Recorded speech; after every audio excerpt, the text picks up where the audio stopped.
From 5 to 7 or 7 to 9. We've had stretches this year where we've been a really, really good free throw shooting team. Then we've had stretches where we've struggled with it. But you know, we missed a 1-and-1. They go down and make 2 free throws.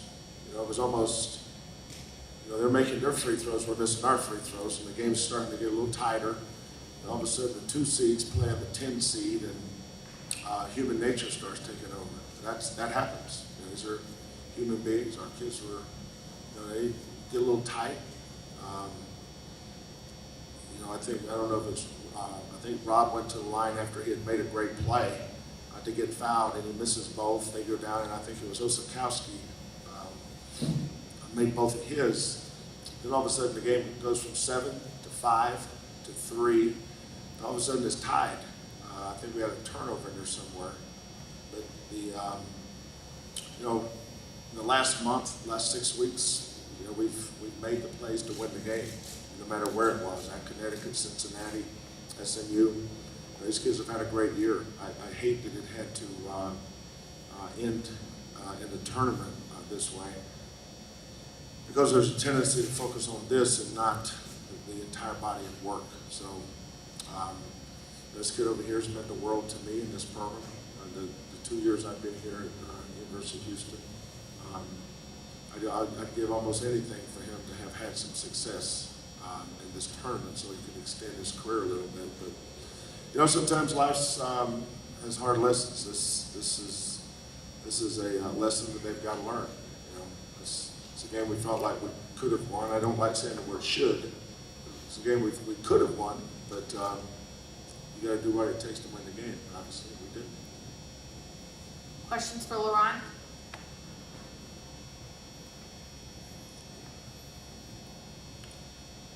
Laurent, if you can, just talk about how hard this is for you.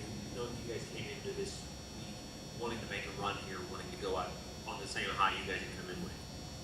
Very disappointed. I feel like we came in and we didn't play as hard as we should have. We had big expectations this week in the tournament. Just hard not winning this game. Laurent, you say you didn't play as hard as you should have. What does that come from? Not preparing right? Is it just not being mentally focused? Where does the lack of effort? I think we weren't mentally focused coming in. I feel like we didn't respect the team. I feel like we didn't give them no respect. We just didn't come out coaching and telling us to play hard. We didn't listen. I feel like we didn't listen.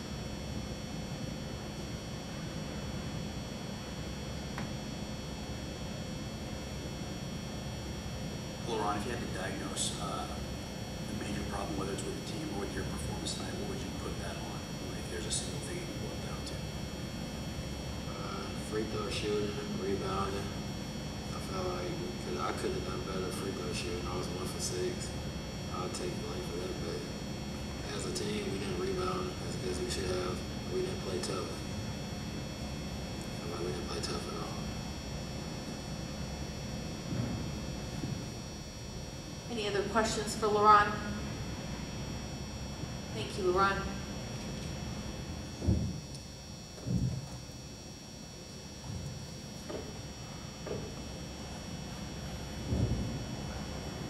Questions for Coach?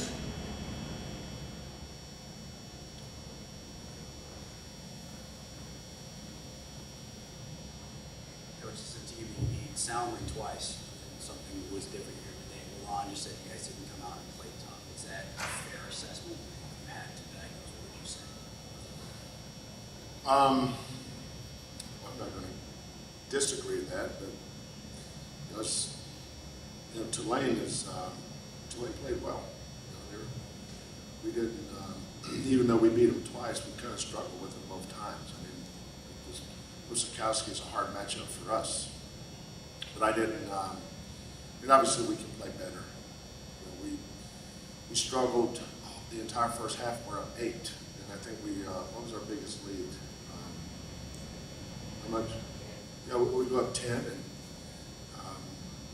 you know that. You know, in the past month, that lead goes from 10 to 15, maybe 15 to 20. But we had too many empty possessions. You know, we would run our stuff, get whatever we wanted, and then get fouled. You got to go to the free throw line and make your free throws. You know, you're making your free throws, they're missing their free throws. That's not a fair fight. But, you know, when you don't come in to a tournament, and, you know, we got a lot of guys that have never been in a tournament. You know, and I think there's a tendency to treat this game different than other games, when really it's not. You know, one of the toughest things for a coach is keeping kids focused when everybody around them is telling them how great they are. You know, we think about our last two games. We won at Connecticut. We beat Cincinnati. You know, that's pretty heady stuff for this program, considering where we were a year ago. I mean, we've come a long way. Now we come here. You know, it's a totally different environment. It's a totally different animal playing in a conference tournament, especially when so much is on the line. We worked our tail off all year, had a great year to get the number 2 seed. But we don't have the kind of team because of our inside lack of inside game, maybe, that we could just take anybody for granted. We're not that kind of team, you know.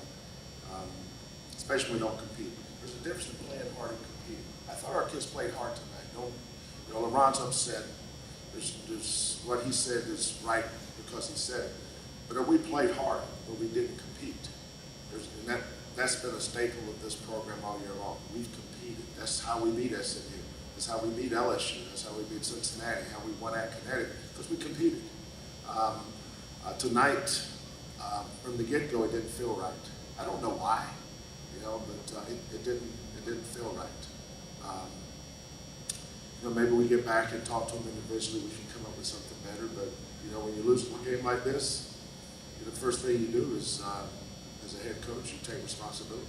You know, I should have done a better job of getting them ready for this tournament. Obviously, I didn't. Kelvin, this is off. There was a report that came out as the second half started that Conroy wasn't going to be the coach. Was going to be gone after the season. He literally found out from somebody holding up a phone and telling him during the second half. You guys know this is a business. Does it say something about the profession that a coach can find out like that in the middle of a game? It says something about their administration.